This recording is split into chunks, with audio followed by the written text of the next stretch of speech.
Good morning, good afternoon, and good evening, folks. Hey, welcome to another episode of the Marketing Your Practice podcast, the podcast where I get to simplify the marketing and the mindset so you the chiropractor, can increase your income, your impact, and your enjoyment in practice too. In today's video, we're talking all about the importance of the first 10 seconds of your video. More and more chiropractors are making videos. That makes me super happy because video is by far the best way for us to reach a new audience on social media.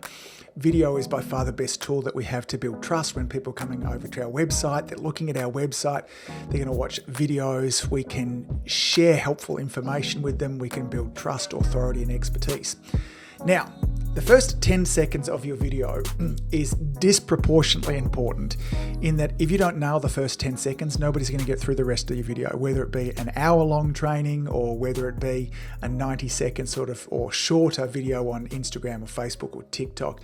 We must nail the first 10 seconds. In fact, digital marketing companies that specialize in creating viral videos spend 90% of their effort and their energy all put into the first 10 seconds of a video. They know that if they can get that right, then the rest of the video will flow much more naturally. So in today's video, first of all, we're going to talk about why, or today's podcast episode, why it's important.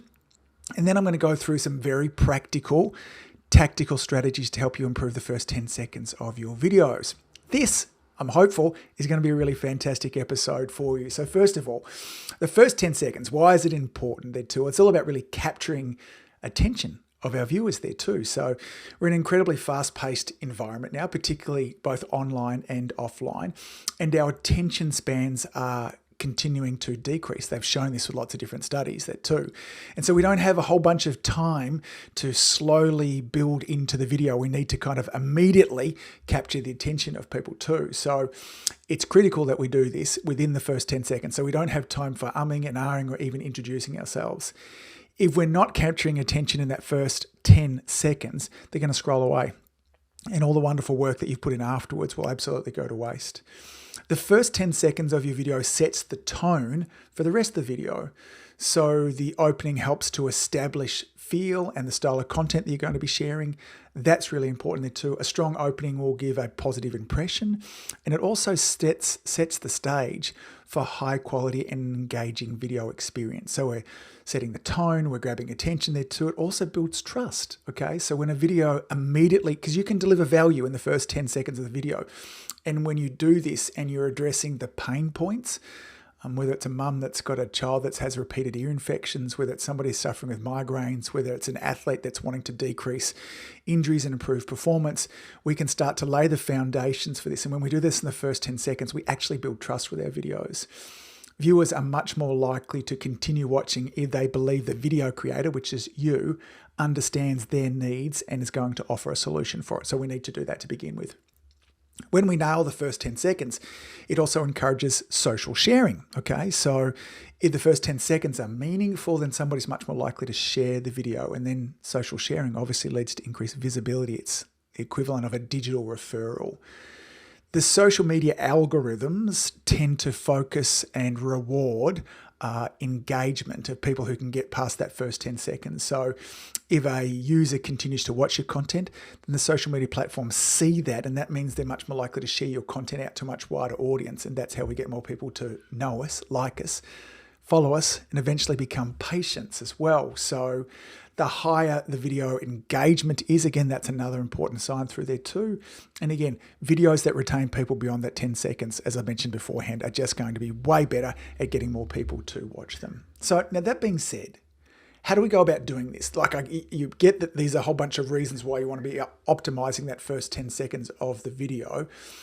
Practically, how do we go about doing that? Well, if you're thinking this or asking this question, I'm glad you asked, because I want to share with you 5 different ways. I think I've got 5 different ways. I should have counted them beforehand. 5 different ways that you can really optimize that initial 10 seconds. And I'm going to give you examples, little scripts that you can use going forwards as well. So the first is to start with a really strong hook. Now, if you've been listening to me for any length of time, you'll understand what this concept of a hook is. But if you're new or you've forgotten, let me kind of define what I mean by a strong hook, okay? So a strong hook is a captivating and engaging opening statement. It could be a question, or it might even be a visual that immediately grabs the viewer's attention, sparks the interest. Okay, so it's something that we do, words that we say, it might be a visual, it might be a question that we ask. It's all about sort of capturing attention, okay? Its primary purpose is to entice the viewer to continue watching the video as it sets the tone and establishes the value or relevance of your content that follows. So relevance is important. So we have to realize this. Your content is not going to be relevant for everybody. It's impossible, okay? So we all have different tastes. We all have different needs and wants, fears and frustrations. So we have to stop trying to be relevant for everybody. This is one of the reasons why videos don't capture people's attention, is because we're trying to be for everybody. So a strong hook will be relevant and capture the attention of a group of people as well. So a strong hook should be attention grabbing. It should stand out and capture the viewer's attention within the first few seconds, making it difficult for them to scroll past, okay? It should also, if possible, evoke curiosity or emotion. A compelling hook should provoke an emotional response or a sense of curiosity for the viewer. Curiosity is really powerful. Well, this encourages them to want to seek an answer, a solution, or insights by continuing to watch the rest of the video.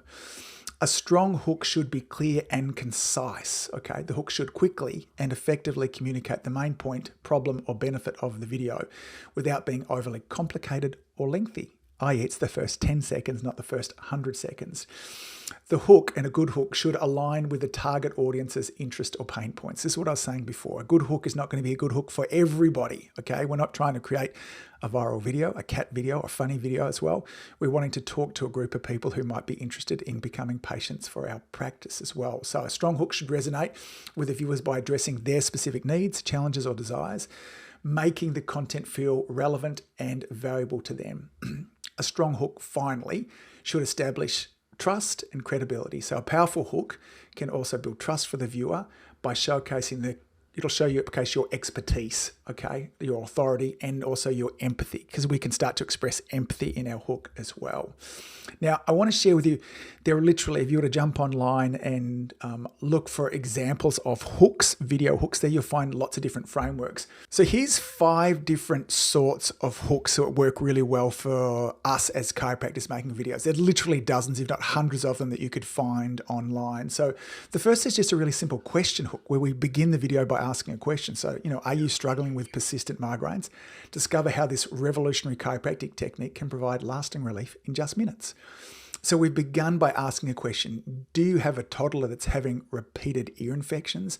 Are you sick and tired of being on the antibiotic merry-go-round? In this video here, I'm going to explain to you how chiropractic can provide fast and efficient relief for ear infections. Okay, so that's the sort of a question hook, okay? A problem and solution hook. This is a second type of hook that works really well. Millions of people suffer from chronic neck pain and they're desperate for a solution. In this video, we'll reveal the top 3 chiropractic techniques that can change their lives for the better, okay? So a simple, what's the problem? Migraine headaches. What's the solution? Chiropractic care. Okay, so that's a problem solution. We can also, the hook can be visuals. Okay, so it can be something that we share on there. We could be talking over the top of a visual. So it might be showing a before to after clip of a patient, maybe a postural change. Maybe you've got a clip of a patient who's really struggling to walk and then they can afterwards as well. So imagine that we've got a before and after clip of a patient there. And then the beginning of the video could be, in this video, see the incredible transformation of a patient who was once able to walk without pain. All this thanks to gentle, effective, scientifically proven chiropractic care. So that would be a visual hook. So as well as that statement being profound there too, if we had a visual that we could pop in, that would capture attention. We could have a testimonial hook also. If you're allowed to use testimonials, I know I've got lots of Aussie listeners. We can't do this, but we've got heaps of international listeners that can, okay? So this is what a testimonial hook would be like. In today's video, you'll meet Sarah, a patient who once suffered from debilitating migraines that severely impacted her quality of life. Now, after trying countless remedies with no success, she finally found relief through chiropractic care. And then we would continue on to the video through that. So that's a testimonial hook there too. And then finally, a surprising fact hook. Okay, so we share something might be out of the unusual or what our audience might not expect. So it could be something like this. Did you know that chiropractic adjustments can improve more than just your spine? In this video, we'll uncover the surprising health benefits that you never knew chiropractic care could provide for you and your family. Now, in that too, that surprising fact hook was also a question hook. So we can, in many cases, interlace all of these different hook types, okay? Let's review those again. There's a question hook, a problem and solution hook. We could have captivating visuals that we're sharing as a part of the hook there as well. We could share a testimonial at the beginning of the video or introduce them that we're going to be sharing a testimonial, or we could do a surprising hook, all right? So this is, again, underneath this umbrella of if we're wanting to capture more attention, then first it is begin with a hook. Now, the second thing to think about here, if we're wanting more views of our videos and maximizing that 10 seconds, is we need to clearly communicate the video's purpose. Now, let me take a step back. Of these 5 tips I'm going to be sharing with you here, again, many of them are going to overlap and you'll be able to do many of them at once in the first 10 seconds, but you're probably not going to be able to do all 5 of them. Pick the 5 or 4, 3, 2, pick the ones that most makes sense for you in this video, okay? So the second thing is clearly communicate the video's purpose. State the benefits, explicitly mention the benefit that the viewers will gain for watching the video. Maybe it's practical advice, valuable information, or actionable tips. So let me give you an example here that I've written down. In this video, we're tackling a common question we often receive. How can chiropractic care improve posture and prevent long-term health issues? To answer this, we'll be discussing the critical connection between posture and overall health, as well as demonstrating 3 proven chiropractic techniques that can help to correct poor posture and enhance your well-being. By the end of this video, you'll have a clear understanding of the importance of maintaining proper posture and the role that chiropractic care can play in achieving it. Okay, so we've really clearly articulated what's going to happen in this video. Somebody's watching this video, and if they're interested in those things, there's enough of a benefit and clarity in there to keep them moving forwards, okay? The third thing we can do to get more people engaging with that initial 10 seconds is that we can create a sense of urgency or anticipation with our video. Now, we see this all the time, and when I share an example with you in a moment, you'll see this done in other videos, you'll see this done in television all of the time too. So we could give a teaser or a reveal, so we could promise an important piece of information, maybe a unique technique or a surprising fact that will be disclosed later in the video, encouraging the viewer to watch all the way to the end, okay? So let me give an example, okay? In this video, we have something truly special in store for you. We'll be revealing the little-known chiropractic technique that has been making waves in the industry for its astounding results in pain relief and spinal health. But here's the catch. I'll only unveil this game-changing technique at the end of this video. So you want to watch closely and make sure you watch all the way to the end. So doing this too, there is that element of curiosity that comes about it too. And we're going to use this to try and pull somebody, tease them that we're going to be sharing something fantastic all the way at the end. Okay. Now, other ways we could do this is if we've got a giveaway or special offer, we can let them know at the start, hey, in today's video, I'm going to be sharing with you how you can get something special at a reduced rate. Make sure you stick around all the way to the end. So this is how we could create a sense of urgency or anticipation. Okay, so that's the third way we can get more people watching our videos. Now, the fourth way we can really maximize this initial 10 seconds and get more people watching your videos is to personalize the content. Okay, so we want to use the word you or your whenever possible as well. So this makes it, because obviously we can't talk to that individual person, but by using the word you or your, that helps as well. We could also do this by sharing a personal story of ours. So personalizing the content towards them and personalizing it by showing us, giving the audience an opportunity to get to know us better. This builds more of that know, like, and trust, okay? So we personalize the content by demonstrating an understanding of the audience's needs, show that you're aware of their challenges, their concerns, their fears, their frustrations.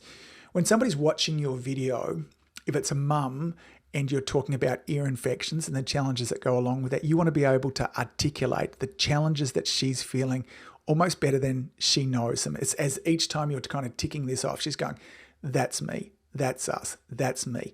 How did she know all of this about me? And when you do that, it creates an enormous amount of empathy and builds trust, okay? You can also do this by encouraging viewer interaction. Invite the viewers to share their stories down beneath, ask questions, or in a live video, we can be encouraging dialogue all the way through. So let me give you an example of how we might do this in this introduction too, okay? In today's video, I'll be sharing my own personal story with chiropractic care, revealing how it not only relieved my chronic back pain, but also how it transformed my overall well-being. If you've ever been curious about how chiropractic care can impact your life, this video is for you. So in there, I've personalized it because I'm going to share a story about me. This can be a powerful thing that you can do. And again, if you're an Aussie chiropractor, then sharing your own story about chiropractic can also be seen as a testimonial. So don't do it, okay? But if you live anywhere else in the world, then you should do it, okay? And then finally, the fifth and final thing here to do is to make sure that you are making a strong first impression. Video is a visual medium, okay? So it needs to make sure that there are a lot of visual elements that go into it too. So the first of those is to make sure that you've optimized the video's quality. This means all your videos should be shot in 4K. And even if they're uploaded and the process of uploading them up there, they're not shown in 4K, there is a difference to the way that the video looks. So whatever device that you're on, whether it be an Apple or a Google or an Android device, make sure that you have it optimized for the highest resolution. So head on over to Google, YouTube, somewhere like that, and just put in there, how do I make sure that my phone is filming in 4K? And someone will have put a video together and shown you how to do that. The second thing to think about when we're wanting to make this strong first impression is to make sure that we're being energetic and engaging. A video robs us of energy, and probably about 20 or 30%. So right now, even as I'm talking to you in my room in the office here or by myself, if you were in here watching me, it would sound like I'm being way over dramatic. And if I was talking to you at a cafe like this, it'd be, whoa, dude, ease back a little bit. Enough already. Like, are you on speed or some other kind of amphetamine? But the video and even the audio, it really pulls a lot of that from us. So we have to hype ourselves up. Okay, so we need to make sure that we have the right energy. And even if you are really quite a withdrawn sort of person, you are going to need to kind of amp that up a little bit as well. So display some enthusiasm and passion for the subject matter that you're talking around. If you look like you're bored about it, I'm not going to continue to watch your video, okay? Now, speaking of boring, no boring backgrounds, okay? I'm very passionate about this. I talk about this a lot. Too many of you are still shooting videos standing right directly in front of a really boring white wall. Now, white walls, unless they're lit really, really properly, they end up looking like a grey-brown color, and you kind of blend into it. So first of all, have something interesting behind you. Now, this doesn't mean that you need to put together a whole studio. I still love seeing videos of chiropractors just sitting on their adjusting tables in their adjusting areas and sharing information in that. First of all, we can borrow from the authority of that space. There's a clinical authority that comes along with it. Second, it'll help to familiarize your audience with the space. So when they come into your practice, they'll be more at ease, those sort of things. And third, it's really easy. I've got my numbers mixed up there. Third, it's easy in that there's no costs involved with it. Now, if you are going to be shooting against a wall, a couple of things that I want to remind you of here. Make sure that you have some space between you and the back wall. So if you're watching the video version of this, and I'm sure online maybe you've seen some of my clips, I shoot this just in my study, and the wall behind me is about maybe 2 meters behind. But if you can at least step away from the wall, half a meter, maybe a meter, separate you from the wall there too. And then ideally a little bit of light behind you on the wall helps to separate you from the wall. It'll mean that you pop a bit more. It's just much nicer to look at, okay? While we're talking here about visual elements, I want you to think about the framing of your video, okay? And by framing, I mean, where are you in the video? And again, one of the biggest mistakes that chiropractors still continue to make is way too much space up above their head. Our head and our eyes are not meant to be in the center, okay? They're meant to be right up the top in the top third. So too many of your videos are filmed with you way too far away from the camera. So most of the time, especially for you to get good audio on there, make sure that your phone is no more than kind of an arm's length away, okay? No boring backgrounds. Make sure that you're stepping at least a meter away from the background. Some light in behind your background is important, just a light to help you separate from the two. And then the phone about an arm distance away from you, okay? Think about too how you can use branding elements. Where you shoot your videos, the style of your videos, these are all branding elements, okay? Branding elements doesn't mean you need to have logos or those sort of things, but there is a feel to your videos that you want to make it easy when somebody's scrolling through and they've previously engaged with your videos. They can go, great, man, I love Dr. Sally's videos. That's another one. Immediately, I can become visually aware of where she shoots her videos and the styles that she shoots her videos, okay? So think about kind of consistent visual style, color schemes, if you're using text on the same typography, so that there is a cohesive and professional appearance. If your videos look sloppy, then I'm going to rightly think that maybe the care that you deliver in your office is sloppy as well. Let's sum a lot of this up. The first 10 seconds of your videos is incredibly important. We need to be putting as much, if not more, effort into the first 10 seconds than we do into the entire rest of the video, okay? If you're wanting to improve the first 10 seconds of the videos, here's 5 ways that you can go about doing it. The first is making sure that you start off with a really strong hook, okay? A question hook, a problem and solution hook, a captivating visual hook, maybe it's a testimonial or a surprising fact. The second thing you want to do is make sure that you are clearly communicating the video's purpose in that first 10 seconds. Tell them what they're going to get, okay? Give them all the benefits that you're going to share with them. If possible, and when appropriate, create a sense of urgency or anticipation. This is not something you want to do on every video because it does get a bit tiring if every video you're going to say, I'm going to share something fantastic, but wait around to the end. But using this sparingly will be a powerful strategy for you. Personalize your content in 2 different ways. Share personal stuff about you, but second, personalize it to a group of people where you know their fears, frustrations, worries. And then finally, make a strong first visual impression. Think about making sure that we're shooting in 4K, have a predictable environment that you're shooting in, no boring backgrounds. All of these things will come together to help you optimize the first 10 seconds of your videos, which means more people will be watching your content. The content will be shared more. It'll have more help from the algorithm, and ultimately this will help you increase the impact, the income that you have in your practice, and your enjoyment too. Folks, that's it for this episode. I hope that you enjoyed it. I look forward to seeing you back here again real soon. As always, thank you for what you do. Your community desperately needs you making videos and needs you really getting this first 10 seconds nailed. All right, folks, love you lots. See you soon. If you've enjoyed listening to this podcast, you have to come and check out my Community Influencer Program. It's my monthly coaching program where we take all this material and I'll work with you to help you apply it, implement it, and systemize it. The Community Influencer Group Coaching Program is designed to help you increase your practice income, impact, and enjoyment. Join me over at anguspyke.com/join. That's anguspyke.com/join. I'd love to see you there.